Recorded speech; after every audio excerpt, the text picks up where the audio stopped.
په ډیرو علاقو کې دغه یو رسم موجود ده چې هغه د 10 محرم په ورځ باندې قبرستان ته ځي او قبرونه چې کوم دي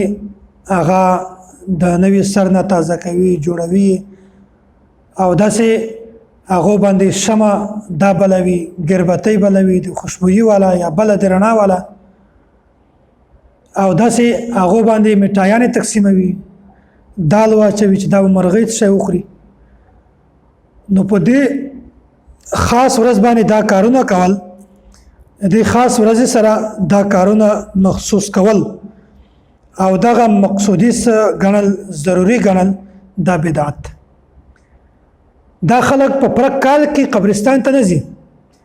صرف د 10 محرم په ورځ باندې راشي او قبرستان کې قبرونه خولوي په دې باندې جنډې لګوي په دې باندې خوراکونه تقسیموي په دې باندې ګربتۍ لګوي دا وایي چې 10 محرم په ورځ باندې د قبرستان ته تک ضروری ده دا صفایي ضروری غني مقصودی غني دا بدعت ته په شریعت کې دی گنجائش نشته شریعت خدا وایي چې ته روزانه نه هفته کې یا میاشت کې یو ورځ قبرستان ته ضرور ځه ځکه چې په دا کې انسان ته خپل نصيحت حاصل شي چې یار زه خو هم دې ځای ته روان یم عبرت سړی ته حاصلېږي بیا د سړی ګوري چې قبر خراب جوړ دی څه مسله یې پکې جوړ دی کې خو د محرم سره د دې تعیین کول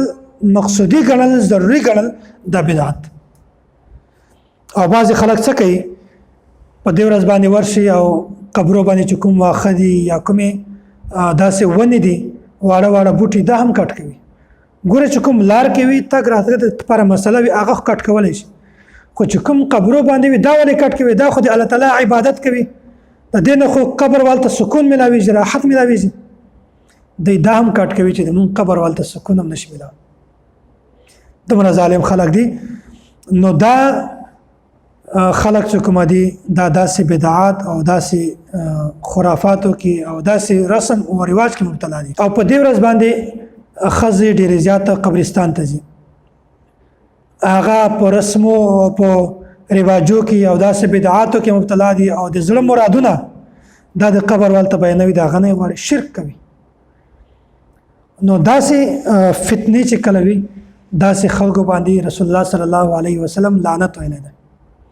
لعن رسول الله صلی الله علیه وسلم زائرات القبور هغه خزې چې هغه په دې ورځ باندې بالخصوص بالعموم په هر ورځ باندې چې هغه قبرستان ته ځي خو هلته هغه ښځه په فتنو کې مبتلا وي شرکي کار کوي او داسې خرافات کوي حالانکه په کار ده چې سړی قبرستان ته ولاړ شي عبرت ځینې حاصل کړي دعا ورته وکړي دلته ښځې الټه کارونه کوي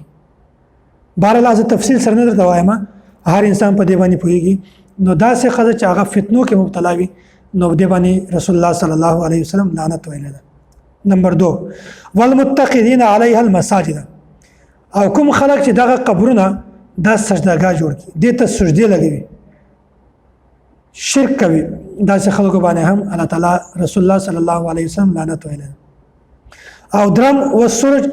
او کوم خلک چې قبرستان باندې قبرو باندې بتۍ لګوي منبتۍ لګوي ډیوه لګوي په داسې خلکو باندې هم رسول الله صلی الله علیه وسلم لعنت ویلی ده نو موږ تاسو ته پکار ده چې د عبرت لپاره او قبرستان ته ځو دعا لپاره هغه ته دعا کوو الله تعالی نه دعا غواړو د مغفرت دعا کوو خو کچیرته د فتنې اندېښنه وي بدعات او د رسوماتو اندېښنه وي یقین دی ورته بیا داسې صورت کې عموما دا کارونه ښځې کوي بیا ښځې کله هم قبرستان ته پرېږدي